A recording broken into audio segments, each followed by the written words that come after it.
રાજકોટમાં બાગેશ્વર ધામના સંત ધીરેન્દ્ર કૃષ્ણ શાસ્ત્રીના આગામી રાજકોટ પ્રવાસ અને દિવ્ય દરબાર સભાને લઈને વિવાદ વધુ ઘેરો બન્યો છે। વિજ્ઞાન જાથાના પ્રમુખ ડોક્ટર જયંત પંડ્યાએ બાબા બાગેશ્વર ધામના આ કાર્યક્રમ સામે ખુલ્લેઆમ ઉગ્ર વિરોધ ઉઠાવ્યો છે। ડોક્ટર જયંત પંડ્યાએ પત્રકાર પરિષદ યોજીને દાવો કર્યો છે કે કથિત દિવ્ય દરબારના નામે અંધશ્રદ્ધા ફેલાવવામાં આવી રહી છે। તેમણે પડકાર ફેંક્યો છે કે જો બાબા ખરેખર ચમત્કારિક શક્તિઓ ધરાવતા હોય તો વિજ્ઞાન જાથાના પ્રશ્નોના જવાબો આપીને તેને સાબિત કરી બતાવે।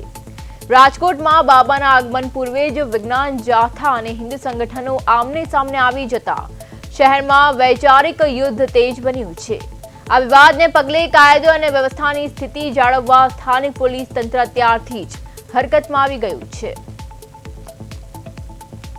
રાજકોટમાં બાગેશ્વર બાબા મુદ્દે હોબાળો મચ્યું છે। ડોક્ટર જયંત પંડ્યાએ કાર્યક્રમ સામે સવાલ ઉઠાવ્યા છે। ચમત્કારો સાબિત કરવા વિજ્ઞાન જાથાનો ઓપન ચેલેન્જ। વિરોધને પગલે હિન્દુ સંગઠનોમાં ભારે આક્રોશ જોવા મળ્યો છે, ત્યારે પોલીસ પ્રશાસન સુરક્ષા વ્યવસ્થા જાળવવા સજ્જ।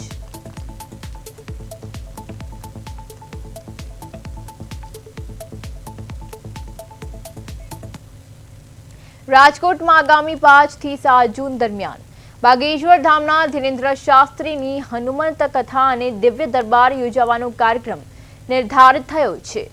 આ કાર્યક્રમને લઈને ફરી એકવાર વિવાદ ઉભો થયો છે, જેમાં સામાજિક આગેવાન પુરુષોત્તમ પીપળિયા અને વિજ્ઞાન જાથાના જયંત પંડ્યાએ દિવ્ય દરબારનો વિરોધ વ્યક્ત કર્યો છે।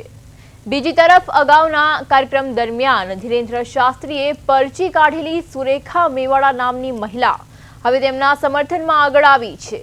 તેમણે જણાવ્યું કે પરચીમાં જે વાતો કહેવામાં આવી હતી, જેમાં તેમના પતિના રાજકીય આગળ વધવાના સપનાની વાત પણ હતી, તે માત્ર તેમના પરિવાર સિવાય કોઈને ખબર નહોતી। આથી તેમણે પ્રશ્ન ઉઠાવ્યો છે કે આ બાબતો બાબાને કેવી રીતે ખબર પડી। તે જ સમયે સમર્થકોનું કહેવું છે કે પુરુષોત્તમ પીપળિયા અને જયંત પંડ્યાએ પણ કાર્યક્રમમાં હાજરી આપીને જાત અનુભવ કરવો જોઈએ અને તેઓ માત્ર લાઇમલાઇટમાં રહેવા માટે વિરોધ કરી રહ્યા છે।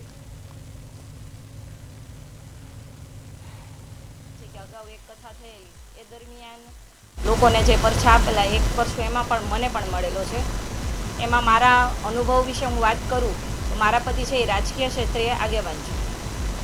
એમને આ જે સપનાની હું વાત કરું તો એ અમારા ઘર પૂરતી જે વાત હતી એ એમણે જાહેર સભામાં બધાની વચ્ચે મીડિયા સક્ષમ રજૂઆત કરી છે। એટલે મને એ ઉપરથી એવું લાગે છે કે આ બધું સાચું છે, કેમ કે જે આપણે અત્યારે નામ આપણે જાણીએ છીએ કે જે વિરોધ ચાલી રહ્યો છે, આ બધું માત્ર ને માત્ર એક પ્રપંચ રચી રહ્યા છે। જે બાબા બાગેશ્વરને છે એ ખોટી રીતે બદનામ કરવાના જે રસ્તાઓ એ લોકો અપનાવી રહ્યા છે,